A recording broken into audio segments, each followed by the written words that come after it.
Guyana global super লিগের প্রথম আসরে বাংলাদেশ থেকে রংপুর রাইডার্স খেললেও এবারের আসরে খেলবেন ফরচুন বরিশাল।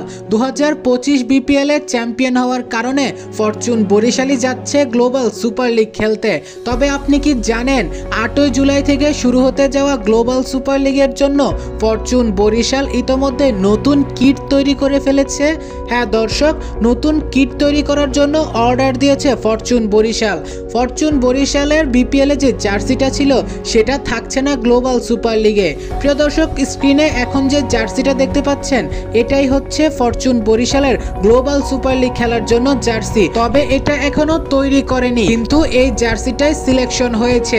শুধু তাই নয়, তারা প্র্যাকটিস জার্সি হিসেবে যেটাকে সিলেকশন করেছে সেটা স্ক্রিনে এখন দেখতেই পাচ্ছেন। প্রিয় দর্শক, এবারের ফরচুন বরিশালের গ্লোবাল সুপার লিগের জার্সি ও প্র্যাকটিস জার্সি আপনাদের কেমন লাগলো অবশ্যই কমেন্টে জানিয়ে যাবেন। কোন জার্সিটা ভালো ছিল, এবার যেটা বানাচ্ছে গ্লোবাল সুপার লিগের জন্য এটা, নাকি ফরচুন বরিশাল যে জার্সি পরে বিপিএল খেলেছিল সেটাও অবশ্যই কমেন্টে জানিয়ে যাবেন।